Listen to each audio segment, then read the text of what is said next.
Poštovani gledalci Južnog bloka, dobar dan. Sa nama je Goran Mitić-Mita, dobro poznati, takođe i Aleksandar Nogo. Nalazimo se na Rtnju i dočekali smo proleće i prvi ovogodišnji sneg. Zašto je pao sneg? Sneg je pao zato što nije imao merdevine da se spusti niz merdevine, pa pošto je to atmosferska pojava bez merdevine, onda on padne, kao što i kiša pada, znači zato što nema merdevine. Poštovani gledalci Južnog bloka, mi se nalazimo na Rtnju, tu se jedna grupa ljudi okupila da dočeka proleće, da obeleži ravnodnevicu prolećnu, uz pomoć, da kažemo, domaćina na Rtnju Todora Pešteskog. Mi smo juče obišli jedno značajno mesto energetsko, tu smo odradili jednu zajedničku meditaciju, molitvu, vizualizovali početak, da kažemo, novog doba u ovoj godini, jer sad je novogodišnje doba. Tu se stvorilo zaista nešto vrlo interesantno, što su neki ljudi mogli da vide, ja sam to isto na neki način uspeo da vizualizujem i da osetim, zaista se nešto promenilo i počelo je nešto novo od nekih ljudi koji su, da kažemo, prozorljivi. Ja sam takođe čuo da nas je ovog vikenda zadesio, već verovatno ako to već nije, onda će biti jedan novi kosmički blesak, kako kažu flash, sa novim, da kažemo, impulsom za inspiraciju za naš duhovni napredak i za transformaciju. Ove godine ćemo mi po starom srpskom kalendaru dočekati, neki su je već dočekali, neki će dočekati, sad oko toga možemo da debatujemo kad počinje nova godina. Neki kažu od 1. marta, neki kažu početkom aprila, neki kažu na Đurđevdan, svejedno počeće nova godina srpska, 7530. E sad, sa mojim prijateljem Aleksandrom Nogom mi smo već neke stvari pričali, ali ja bih voleo da od njega čujem... Zašto je palo sneg? Ne, zašto smo već malo pomenuli, nego kako ti doživljavaš ovaj novi početak, evo, početak proleća, sad sunce nadjačava, da kažemo, tamu i dan će biti duži, evo već prelazimo, ali kako ti vidiš stanje i, da kažemo, na lokalu, a i šire i u svakom smislu sad sa ovim novim početkom? Čuli smo, mi smo ovde na Rtnju, Srbija kao prostor, kao geografski prostor, nije jedinstvena, ona ima pukotine. Naime, postoje mesta koja su jaka i postoje mesta koja su pristojno obična.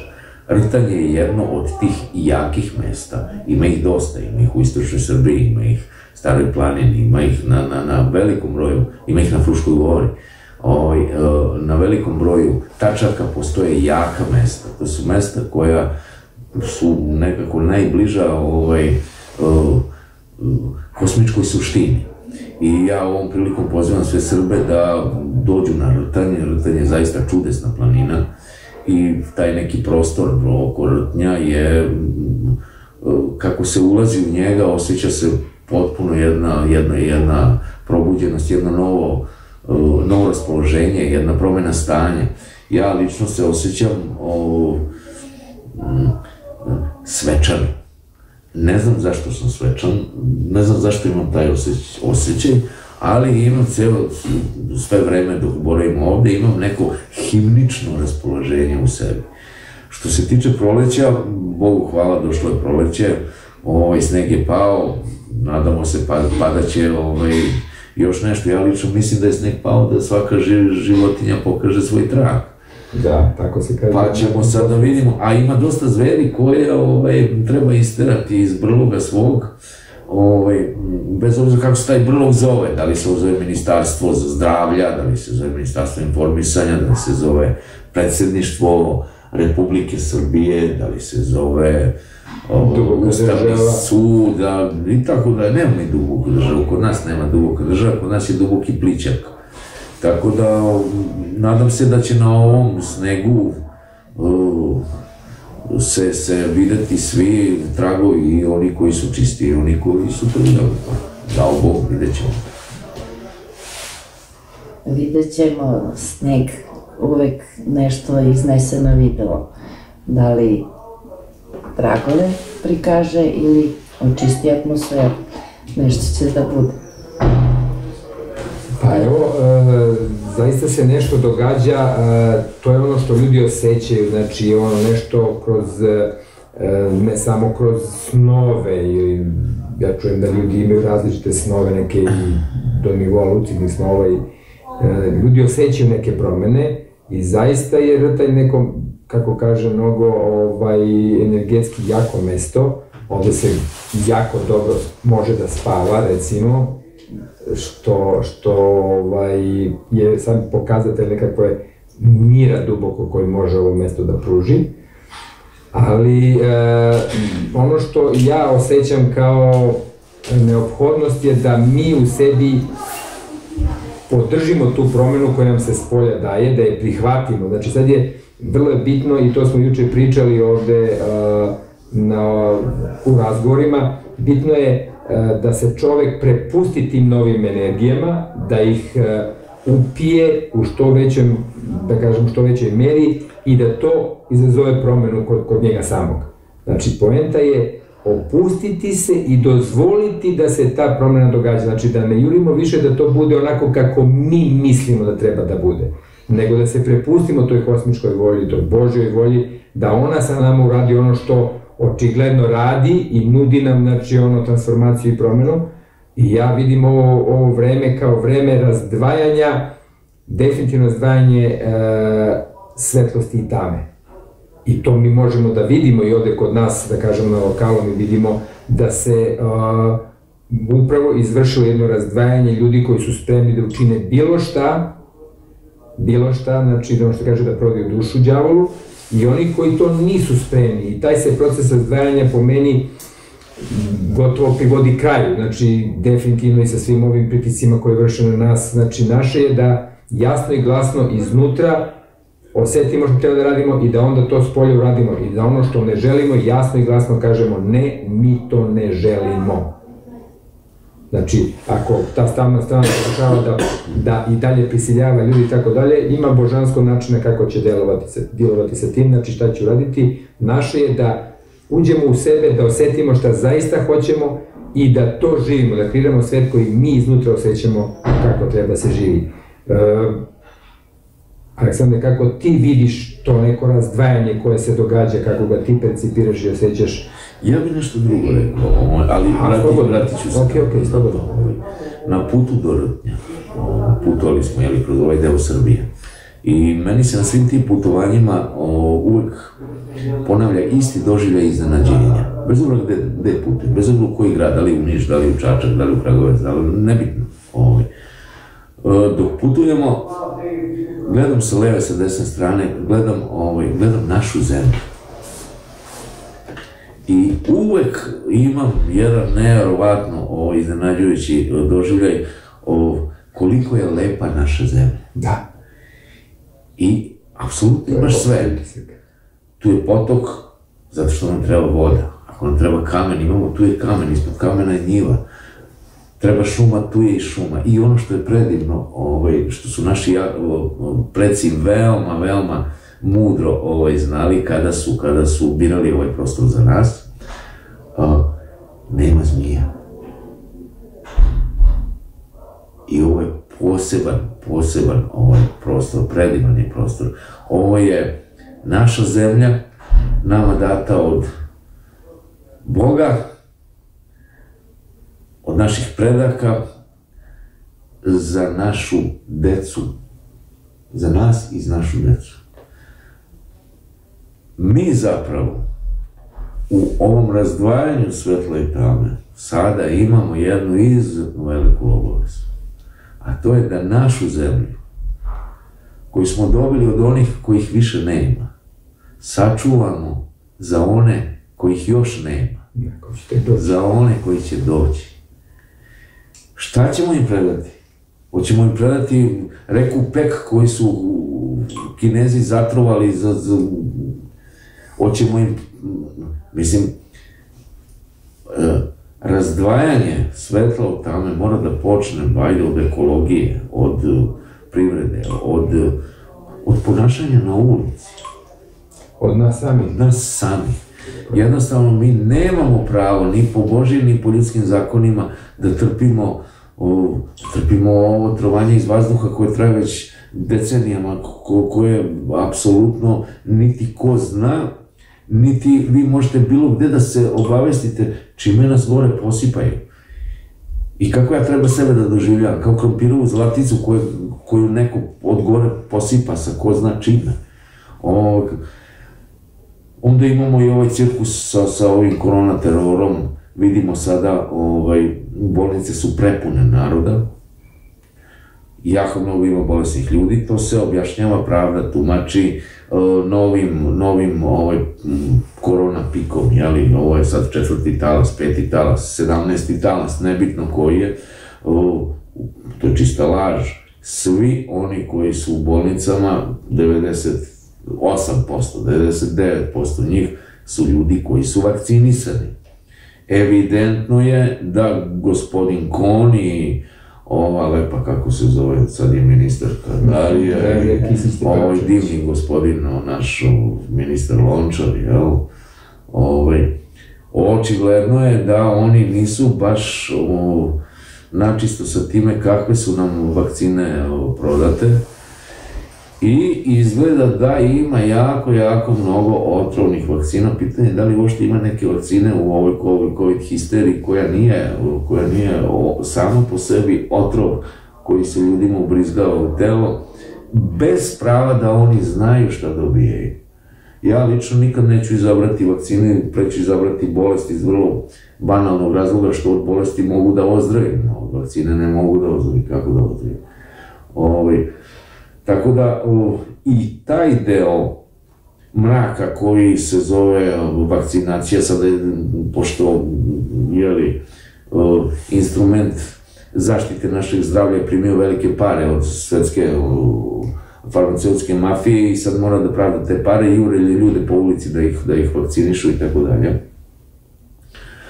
I taj deo tame koji se nadvio nad našu stvarnost mora da se razdvoji, mora da ide tamo gde mu je mesto. Ne samo u nekom istorijskom, ideološkom ili nekoj istorijskoj, ideološkoj, političkoj osudi, nego i u krivično-pravnoj osudi. Gospode, jeste vi lekari, jeste vi epidemiolozi, jeste, molim lepo, sa čime se vi zafrkavate? Zašto vi ne znate? Vi ne možete da kažete nismo znali. Šta je? Vi ste dužni da znate šta je ono što nam dajete. Inače, korona histerija, ova panika, ludilo je sa Bajdenom, ono što je jako interesantno, što mene jako brine.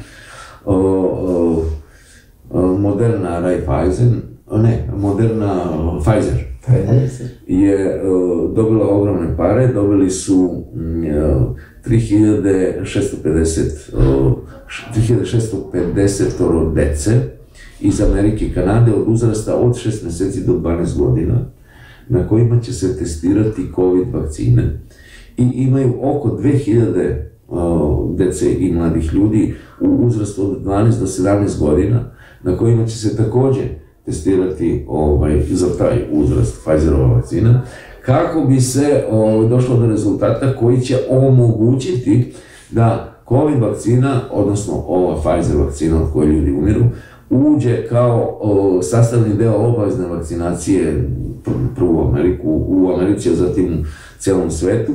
Inače, u celu priču je naravno upleten Bill Gates, koji je potraživao i, gle čuda, bez ikakvog problema dobio 35 milijardi dolara za promociju upravo ovog projekta da se vidi da li je vakcina upotrebljiva za decu od 6 meseci pa ne znam do 17 godina. Naravno da će svi rezultati biti da je vakcina jako bezbedna i da jako puno koristi pruža i da štiti zdravlje i da kao i sve do sada što su kao i sve prevare koje će dokazati ono što traži naručilac. Pa platili smo 35 milijardi, kako sad da dobijemo informaciju da to nije dobro. Naravno da to mora biti dobro.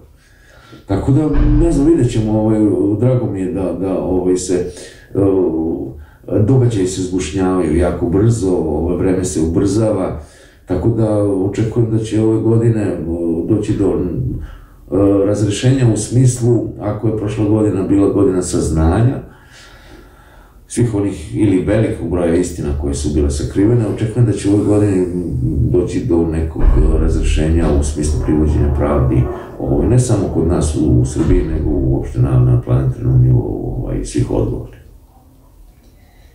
Pomenuli ste juče prilikom meditacije, odnosno zajedničke molitve, da ste osetili neke promene, nešto ste doživjeli. Bili smo svedoci toga da iako je bilo oblačno i sumorno, da se u jednom trenutku pojavilo sunce, a da je pri kraju molitve duvao vetar. Da li to ima neku svoju simboliku? Pa naravno, to što su neki ljudi, da kažemo, kao što je Todor Pešterski ili Milo Dimitrijević mogli da vide, ja sam to nekako intuitivno osetio pre svega, a onda je pojavila se neka intuitivna slika, znači stvaranje tog vorteksa koji se otvara i kreiranje nečeg novog, definitivno da smo pokrenuli nešto novo i to je, znači, obeleženo upravo tim, znači, pojavljivanjem sunca i, znači, pokretanjem tih osnovnih prirodnih energija sunca i vetra, znači, dobili smo, što se kaže, odgovor na to, što bi rekli biofeedback i tako dalje. Znači, ono što se od nas traži je upravo ono što pominjem, znači, osvešćenje. Mi ni u kom slučaju nismo tako slabi, beznačajni, mi kreiramo realnost i imamo od Boga datu sposobnost da mi kreiramo svet kakav mi želimo. Problem je samo što mi ne kreiramo svet kakav mi osjećamo iznutra da treba da bude, nego se nama manipuliše da stvaramo svet kakav vam neko drugi ubacuje u glavu da ga kreiramo. Upravo je priča ta da se okrenemo unutra u sebe i da osetimo to što je Hrist rekao i drugi avatari i duhovni učitelji, Carstvo Božje je u nama. Znači, neće ono pasti kao ovaj sneg ili kao kiša, nego će iz nas kao rosa da se stvara. Mi ćemo ga stvarati, znači, iznoseći ga iz svoje unutrašnjosti. I to je ta dimenzija sa kojoj smo mi sklanjani toliko dugo i toliko uporno. Znači, da sve tražimo izvan nas. A u stvari sve što nam treba, što je suštinski bitno za naš život, opstanak i za postojanje, je već dato u nama samima. Znači, Bog nam je dao sve što nam treba i mi to nosimo. Po unutrašnjem potencijalu čovek je neograničen, kao i Bog. I svaki čovek je na putu da postane novi Bog. Ali po spoljašnjim potencijalima, naravno, mi se razlikujemo. Neko je viši, niži, neko je fizički jači, neko bolje vidi, neko ne znam šta bolje čuje i tako dalje.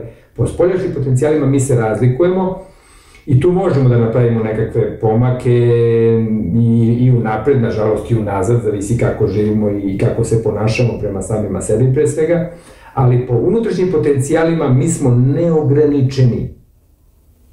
Ali to nas upravo niko ne uči, nego nas sve ono što nam se daje kroz obrazovanje, i nažalost i naši roditelji su žrtve tog neznanja, pa se neznanje prenosi iz generacije na generaciju, sve se svodi na nešto s polja. Znanje je u knjigama nekim, ne znam šta, bogatstva su izvan nas, mi treba materijalno bogatstvo da zgrećemo i tako dalje, a u stvari mi bez da prstom mrdnemo, bukvalno da bez da prstom mrdnemo možemo da iskreiramo sve kakav mi želimo. Mi imamo tu moć. Ako usmerimo, znači, i svoje misli, i svoje reči, i dela, i emocije, znači energiju na nešto, mi to stvorimo. Upravo to okretanje unutra i korišćenje tih potencijala koje je dato. Znači, mi imamo običaj da kažemo, molit ćemo se Bogu, pa će Bog nešto da nam da.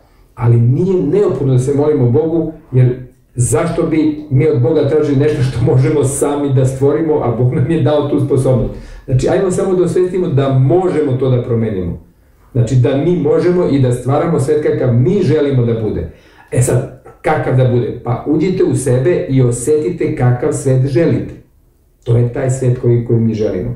I u suštini osnovna greška koju mi ljudi pravimo je da mi verujemo da ono što mi vidimo kao svet, da to naravno vide i svi drugi. A To uopšte nije tako. Znači ono što mi vidimo, to samo mi vidimo, kroz našu prizmu, kroz našu, da kažemo, optiku koju mi gledamo, ali to je pre svega zasnovano na našim uverenjima. E sad, ta uverenja su nam ugrađivane na različite načine i mi živimo u neznanju, u takvom neznanju da ne znamo da ne znamo. A da bismo došli do pravog znanja treba, opet kažem, da uđemo unutra. Znači, to je sad, ok, pomolite se vi Bogu, Bog će sigurno da čuje, ali onda tihujte, znači meditacija znači smirivanje uma da bismo mogli da čujemo šta Bog ima da nam kaže. I onda da to uradimo. Taj glas je tih, nenametljiv, on je savjetodavan, on je pun brige, nežnosti i to je taj pravi glas. Ako u nama postoji glas naše životne energije koji je zahtevan, koji je jak, koji je naredbodavan, to mora bude tako urađeno na taj način i da uvek bude uspešno, slavno, ponosno i ne znam šta, taj glas je pogrešan glas. Taj glas je glas naše životne energije i on nas neće dovesti, znači, ni nas do sreće i do mira i do radosti, niti drugi oko nas. Treba slediti taj tihi, miran, savjetodavan glas koji dolazi od Boga i samo to raditi. Tako ćemo promeniti ovaj svet. Znači, prvo promeniti sebe. Znači, ako hoćeš da promeniš svet, promeni sebe. To je kao kad vi izaberete, znači, mi ne možemo da promenimo svet u kome se nalazimo. On je takav kakav jeste. Ali ono što nam je Bog dao kao sposobnost je da mi izaberemo svet u kome ćemo se nalaziti. A to se postiže promenom, kažem, sebe. Da li je strah u stvari glavni problem da ljudi se okrenu nekoj novoj budućnosti, nekim promenama? Jer često čujemo da se kaže neka može i gore. Pa neka, eto recimo kad su bila smanjenja penzija, čuti kada daje i ovo. Ljudi nisu svesni da im niko ne daje penziju, da su je oni u stvari zaradili.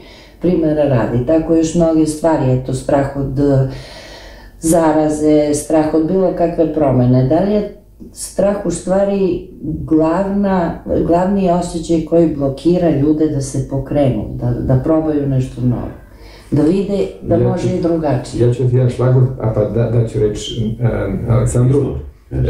Znači, postoji ona šala, vid da kažemo, kaže, pesimista kaže, ovo je toliko loše da ne može gore da bude. A optimista kaže, ne, može i gore da bude. Pa Aleksandar, jesi ti pesimista ili optimista? Ja sam optimista. Znači, može da bude gore. Može da bude gore, ali mislim da neće biti toliko gore. Čak i da bude gore, to je dobro. Strah je jedan vrhunski program, to je genijalan program. Slažem se sa ovim što si rekao za rtanj, za duhovnost. Rtanj je jako mesto. Na tom mestu se vrši materializacija duhovnosti. I upravo onako kako je mitologija, kako si objasnio. Šta je strah? Granice mog sveta su granice mog jezika. Strah je nadomestak mog neznanja. Znači, to je program koji dolazi iz onoga što je meni nadograđeno, a nije mi poznato, što ja ne znam. Ovde na rtnju, zašto je rtanj jak prostor? Zato što se ovde dešava usaglašavanje čovjeka sa kosmosom i čovjeka sa samim sobom. I ovde se bukvalno dešava materializacija duhovnosti u smislu da pitanje koje postavite i sebi i nebu, na to pitanje ćete dobiti odgovor.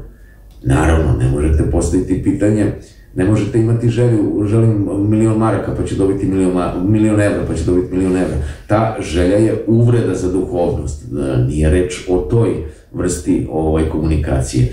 Ovde je u pitanju jezik koji je jezik ćutanja, jezik emocije, jezik osjećanja. Ovde je u pitanju jedna vibracija koja ima svoj informacioni sloj i mi se recimo između sebe prepoznajemo i kad ćutimo i razumemo se, nemamo potrebu da pričamo, razumemo se vibracijom koja postoji između nas, energijom koja je ovde prisutna i koju koju kao jedan ogroman rezonator planinarten pojačava. Što se tiče straha, to je monstruozan program, vrlo je efikasan, to je uslov svih uslova za uspostavljanje kontrole. Kad su pitali posle krajem Drugog svjetskog rata, kad su izveli ove naciste na suđenju u Nürnbergu, i onda su pitali Geringa kako im je uspelo da toliko zalude nemački narod, da ta priča o nacizmu ima toliko upotrebljivu snagu. On je rekao, šta vam je? Pa mi nismo ništa uradili. Mi smo se samo trudili da dovoljno dobro uplašimo Nemce. A oni će iz straha onda uraditi sve što im se kaže. Upravo držanje, strah je inače energetska frekvencija na vrlo niskom nivou, ona je negde između od 2 do 5 Hz. Tako da proizvodnja straha u ljudima potpuno parališe njihovu percepciju, njihovu svesnost i drži ih u pokornosti. Uplašen čovek je uslovljiv i ucenjiv. Sa njim možete raditi što god hoćete. Da biste imali, kako to katolici rade, jako dobro, najveći greh u katoličkoj crkvi jeste neispovedanje. Zašto? Pa zato što u katoličkoj zajednici postoji jedan koji zna tajne svih ostalih. I svi ostali moraju da mu poveravaju svoje najintimnije tajne. I on ih preko toga drži u šaci. I sada, probaj slučajno da ne uradiš nešto kada onaj jedan odluči, a on može da odluči, ne znam, bilo šta, da idemo u Vukovaru da razbijemo one ćirilične table. Ajde, usudi se, majčin sine, da ne ideš u koloni, da ne nosiš čekić da razbiješ ćirilične table u Vukovaru. To je manipulacija strahom. Zašto? Zato što on zna sve o njima najintimnije stvari i preko straha ih drži pod kontrolom. Preduslov svake kontrole je strah. Ja lično mislim da se proširivanjem jezika, da se uvećanjem jezika, ne samo jezika na ovom svakodnevnom utilitarnom smislu, upotrebnom smislu jezika, nego i jezika koja je jezik duhovnosti, jezik vibracije, osjećanja, intuicije i tako dalje. Znači, proširivanje svoje percepcije sa više vrsta jezika daleko je veoma efikasno i brzo čovjeka oslobađa od straha. I ne samo što ga oslobađa od straha, nego ga čini neuplašljivim za neko dugo vreme. Otprilike, to je neko moje viđenje stvari. Na konto straha ja bih rekao da postoji, podsjetio ljudi da postoji jedan vrlo sjajan, da kažemo, vakcina protiv straha. Ako možemo da ja ne verujem, zaista, znači, taj, da kažemo, pravac mešanja ljudskog zdravlja putem vakcinacije je pogrešan pravac, to su mnogi umni ljudi rekli odavno čim se pojavila ta priča, međutim, eto, ta se agenda gura, ali da kažemo, ono što se kaže jedan streptomicin ili neki lek, da kažemo, protiv straha, je humor. Znači, ako možete čoveka da nasmejete, ako možete da vi proizvedete humor ili da čujete i da se nasmejete, vi ste automatski izlečeni od straha. Znači, sve ovo možemo da vidimo na način kao, pa vidite, evo, Bog je, sve se događa ili po Božjoj volji, ili po Božjem dopuštenju. Ako, znači, ovako nešto sigurno nije Božja volja, ali je to Bog dopustio. Aha, ako je Bog dopustio, to onda znači da ima nekakvu korist, da sve to ima neku korisnu svrhu za nas. Aha, ajmo da budemo mudri, da vidimo, a šta mi to treba da naučimo iz ovoga? I onda da kažemo, aha, vidi, kaže, ovi tamo su dobili tu i tu ulogu da igraju kao, gled, prave se budale, kao da ne znaju ništa, znači rade nešto što je kontra, da kažemo, osnovnim kosmičkim zakonima. Ja uvek navodim ta 4 zakona postojanja kreacije, ti postojiš i uvek ćeš da postojiš. U ovom telu, bez ovog tela, u nekom drugom telu, znači, mi nismo telo. Znači, postojanje je zagarantovano, to je ono čega se ljudi plaše, prestanka postojanja, a ne, a kad se vežeš za telo, onda misliš da sa gubitkom tela ti prestaje da postojiš. Ti postojiš i uvek ćeš da postojiš, znači, ljudi, oslobodite se straha od smrti. Mi nismo ovo telo. Drugi zakon je sve je jedno, jedno je sve. Znači, nema dva. U čitavoj kreaciji postoji samo jedno. I to je sve, i sve što vidimo je jedno. Mi uvek gledamo samo u Boga, mi ne možemo ništa osim Boga da vidimo, a pitamo se ima li ga. Pa ne možemo da ga shvatimo razumom, jer nemamo čim da ga uporedimo. Ali možemo po unutrašnjim potencijalima da postanemo Bog. Znači, sve je jedno, jedno je sve. Treći zakon je onako kako ti deluješ, tako ti se vraća, to je zakon akcije, reakcije, zakon karme. Tako nas Bog uči, to je mehanizam učenja. Znači, ako smo nešto pogrešili i shvatili to, možemo da izbegnemo taj zakon vraćanja, akcije, reakcije ili zakon karme, tako što ćemo se iskreno pokajati i zamoliti za oproštaj. Ako se iskreno pokajemo i zamolimo za oproštaj, mi ćemo to rešiti i to nas neće se desiti. Jer cela priča postojanja tog trećeg zakona je da nas nauči šta je okej, šta je dobro, a što nije dobro. I četvrti zakon je sve je u neprekidnoj promeni, osim prva tri zakona koji uvek važe i nikad se ne menjaju. Prema tome, ljudi, rasterećenje straha od smrti. Mi postojimo, naše postojanje zagarantovano Bogom, mi nismo ovo telo i samo dozvolite da telo ima ugrađene mehanizme, znači to je imunni sistem, znači Bogom dan sistem koji je neverovatna mašinerija, znači to je tehnologija, science fiction, ne znam koje generacije. Znači sve može da reši, držite samo svoj imunni sistem u dobrom stanju, izbegavajte trovanja, jer ovo je generalno trovanje, virus znači otrov, znači pitanje trovanje, samo na jedan vrlo sofisticiran način. I, znači, vrlo je bitno psihičko stanje. Stanje straha automatski ugrožava, znači, naš imunni sistem i slabi njegov rad. Nije slučajno što toliko implementiraju strah preko medija. To je deo koji je neophodan da bi ono drugo radilo što rade hemija, biologija i ono vode ABH rat protiv nas. Protiv čitavog čovečanstva. Znači, vrlo je bitno to psihičko stanje. Znači, ljudi, rasteretite se i sve pretvorite u humor, svesno sve pretvorite u humor, to je način kako će mi pobediti. Znači, nasmejemo im se lice, vidi šta ove budale rade. Znači, da li je moguće da ne vide da pričaju kontradiktorne stvari, znači svakog dana, znači u jednoj istoj, maltene u dve rečenice su dve kontradiktorne stvari. Samo čovjek koji se plaši ne može da razmišlja logički i racionalno. Ali čovjek koji se ne plaši, on vidi šta rade ove budale. Sami sebi skaču u grlo, što se kaže. Znači, humor je najbolji lek. Ne kaže se džabe, smeh je lek. Pa zaista je lek. Ko peva zlo, ne misli. Naravno, ali ne baš svake pesme. Ni bi zaberi to neko veštine mirnim, srećnim i radosnim. Ako mogu da se nadovežem na ovo. Naravno. Da, humor je jako važan segment u našem životu. Ja ga posmatram na nivou seksualnosti. I tu je jedan jako dobar... Možda i deca mogu da gledaju. Neka gledaju i treba deca da gledaju. Sve naše priče o seksu, sve šale, sve vicevi, uvek su praćeni smehom. I tako?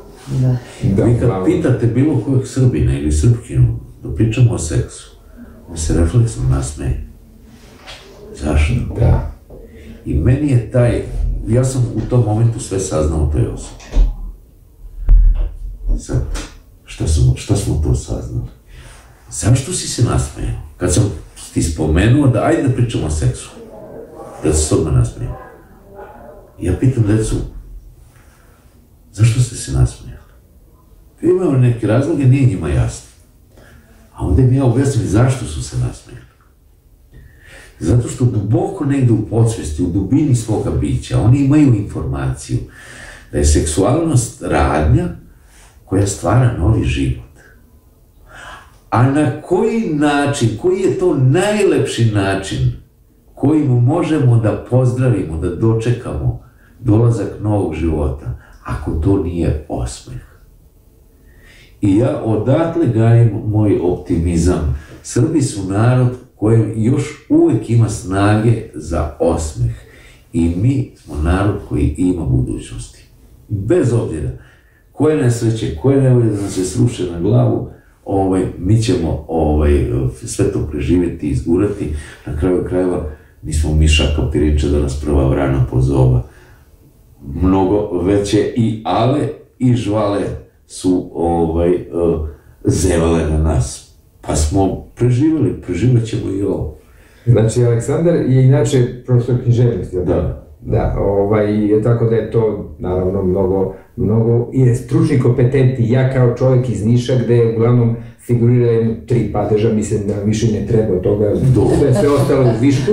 Znači, ono da ja prevedem, da kažemo narodski za južni blok, znači, Aleksandar hoće da kaže da smo mi kao Srbi u stvari nenadjebiv narod. Tako ćemo i najbolje da shvatimo. Čisto da prevedemo. I da završimo sa tim. Mislim, nemoj da završamo. Da li možemo da poručimo našim gledalcima, pratiocima i svim onima koji bi nešto novo da saznaju, da se samo malo opuste, da veruju u sebe. Potpuno da se opuste, znači potpuno opušteni. Da veruju u sebe i da shvate da imamo moć. Čula sam jednu priču u vezi samo isceljenja, ali to može da se odnosi na sve ostalo. Prilikom neke teške bolesti osoba je prosto zapretila svom telu da ukoliko se ne popravi, da će jednostavno da je napusti. Ja odoh u astralni svet, a ti vidiš šta ćeš. A telo, pošto želi da živi, se automatski iscelilo. I to je svetočenje te jedna metoda. Koliko smo mi moćni, znači koliko je duh nadmoćan nad fizičkim, pa i nad tim telesnim, pominjao sam na nekim drugim intervjuima i ovdje ću kratko.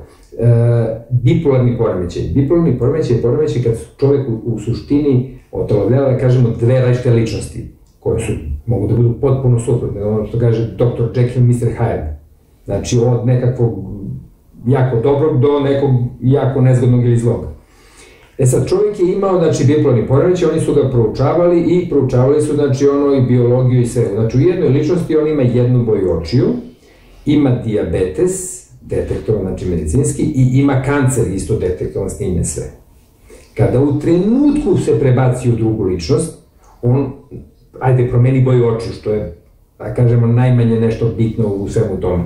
Ali je potpuno fizički zdrav, nema ni dijabetes, ni kancer, znači potpuno fizički zdrav u toj ličnosti. Da bi u sledećem trenutku, kad se vrati u prvu ličnost, ponovo imao prvobitnu boju očiju, dijabetes i kancer. Koliko je duh nadmoćniji nad materijom, znači automatski reorganizuje na način kako duh želi. Upravo ta promena, znači, to me podsjetilo na to, znači koliko čovjek može da kaže, slušaj ti, nemoj tako i tako, ali sad, to je sad varijanta, jedna od mogućih varijanti. Ako smo mi duhovno zdravi i telesno ćemo da budemo okej. Znači, uvek da pogledamo, da li sam ja duhovno okej, onda će i materija da se ponaša shodno tome. A to znači, ne malo se opuste, potpuno opuštanje. Potpuno opuštanje i onda, znači smeh je lepa, naravno da je smeh. Znači, smejte se što više, što češće, pravite skupove, pričajte viceve, znači, smejte se, to je oružje koje mi treba da koristimo. Znači, smeh i, naravno, osjećanje ljubavi, sve jedno je sve. Mi nikad ništa ne možemo da uradimo nekome drugome, sve što radimo. Znači, sva naša osjećanja, sve misli, sve reči i sva dela su uvek samo prema nama samima. Znači, nema tog drugog, to je samo iluzija da postoji drugi. Uvek je sve jedno je sve, sjetite se toga i kroz ove 4 stvari ako propustimo, kroz tu prizmu ako propustimo bilo koje stvari, šta god mi da radimo ili neko drugi, znači samo ga propustite kroz tu prizmu i vidite, ovaj krši taj zakon, znači taj nema pojma, znači taj ne zna, sve vidi budala, nasmejte mu se i znači idite dalje, opuštanje, smeh i naravno osjećaj empatije, mi smo ljudi empatično biće. Mi se nismo izlegli iz reptilskog jajeta, mi smo rođeni, znači kroz matericu, majka nas je donala na svet, mi smo dojeni iz ljubavi, mi smo dojeni, mi smo učeni da pričamo, da hodamo, mi smo empatična bića, mi živimo u zajednici, a nas guraju u svest jedinke koja je rođena iz jajeta i koja kad se probila kroz jaje samo vidi sve kao hranu ili pazi da ne bude pojedena jer ona možda bude hrana neko, znači sam protiv svih. Mi nismo ta bića, mi smo empatična bića, znači, sjetite se da se niste izlegli iz jajeta i da smo uvek znači kroz porodicu, kroz ljude došli i da živimo zajedno. Znači ne dozvolimo to, socijalna distanca i ta priča. Pa sve što kažu je upravo ono što nam najviše štete nanosi. Samo radite kontra. Ako mi Srbi ne znamo da vatamo krivine i da udaramo, razumeš, ono čepove i klipove da guramo u točkove, pa ko to bolje od nas radi? Znači, sistem može da se sruši tako što se ošafiš iz sistema, gde god možeš zabiješ klip da se zaustavi mašina i sistem se već raspada. Dovoljno je samo da narod prestane se boji. Tako je. Samo bez straha sistem odmah pada. I sve je palo. Sve prevare, manipulacije, laži, ucene, sve pada. Ako se treba da plašimo nečega, treba da se plašimo samog straha. Ničeg drugog, nikako smrti. Pa svako ko se rodio će umreti, a svako ko umre će se ponovo roditi. I tu priču su nam promenili. Mi smo se mnogo puta rađali i još ćemo se mnogo puta rađati dok ne završimo ispunjenje tih beskrajnih potencijala koje nosimo u sebi. Jedan život je krajnje nedovoljan za to. Na tome ljudi, opušteno, što bi rekli Beograđani, opušteno. Opušteno i sa verom u sebe. Menjamo sebe da bismo promenili i drugi. Hvala puno na razgovor. Hvala vam. Pozdravljamo sve gledalci Južnog bloka. Moj dragi Anišlije, želim svako dobro i doviđenja do oslobođenja. Tako je. Znači ono što su malo rekli, poštovani gledalci Južnog bloka, znači osetite se da ste nenadjebivi i tako živite, znači dozvolite da vas niko zeza.